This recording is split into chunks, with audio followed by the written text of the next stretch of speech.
Incorruptibles de Brian De Palma. Et pour en parler, on est avec Guillaume Sandras, qui est professeur de cinéma à l'ACFA. Bonjour Guillaume, bonsoir.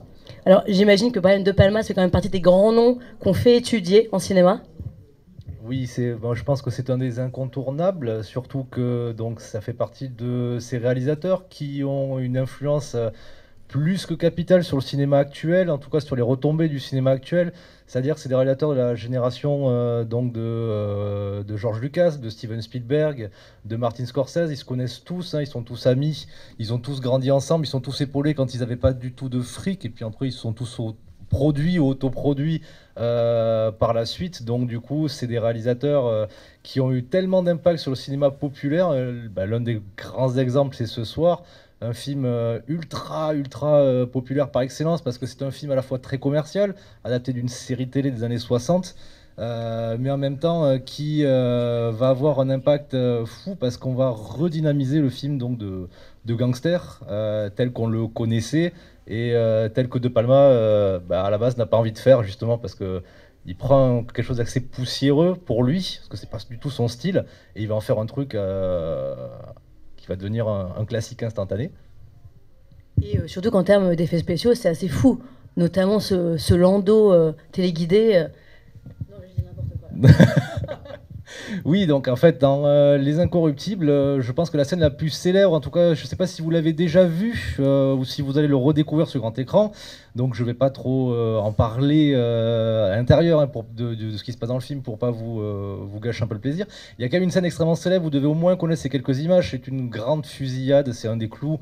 C'est le début du climax du film, une énorme fusillade dans une gare, avec donc toute une séquence qui se passe au ralenti, avec un landau qui tombe au milieu. Donc la légende veut que cette séquence a été improvisée au dernier moment. Ben, c'est à peu près le cas, hein, parce qu'à la base, donc le scénariste qui s'appelle David Mamet, qui est un dramaturge qui a fait des scénarios de quelques films, comme Le Facteur sonne toujours deux fois au début des années 80.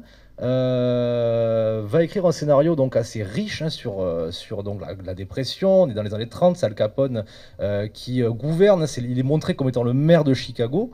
Donc une très grande reconstruction, pardon.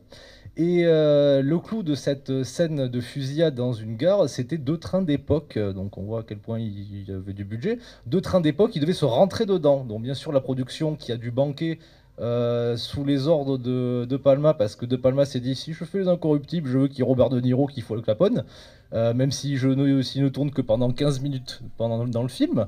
Donc ils se sont dit, on va avoir des problèmes de budget, donc ils ont dit à De Palma, une fois que le tournage fut bien avancé, Brian, on a un problème avec cette scène, c'est qu'on a le lieu, mais voilà, les deux locomotives, ça va être un petit peu chaud. Donc De Palma s'est isolé, a réfléchi, a revu son découpage, et s'est inspiré donc d'un film qui s'appelle Le Cuirassé Potemkin, hein, d'Eisenstein, où il y a une très célèbre donc scène de grosse panique dans la foule, où un landau descend. De Palma, ce qu'il décide de faire, c'est que vu qu'en fait il a un héros qui s'appelle Elliot Ness, donc inspiré encore une fois de personnages réels, qui vient d'être père dans le film, il décide donc de mettre ce symbole, pour lui le symbole de la pureté, qui est ce bébé qui donc descend lentement dans ses marches dans le landau. Bien évidemment, Elliot Ness va tout faire pour le sauver, grand héros qu'il est. Maintenant qu'on vous a bien spoilé le film, du coup on va vous laisser l'apprécier, hein. Est-ce que tu veux encore ajouter une dernière chose? Oui, alors quelques trucs pour apprécier pleinement le film. Donc comme je disais, De Palma est un réalisateur donc de cette très grande vague du cinéma de la fin des années 60, du début des années 70. Apprécier d'abord les cadrages du film, parce qu'ils ont beaucoup joué sur des notions de symétrie pour justement rendre cette impression donc de dépression, donc à partir du crack de 1929, assez prégnante à l'époque, à l'écran, pardon.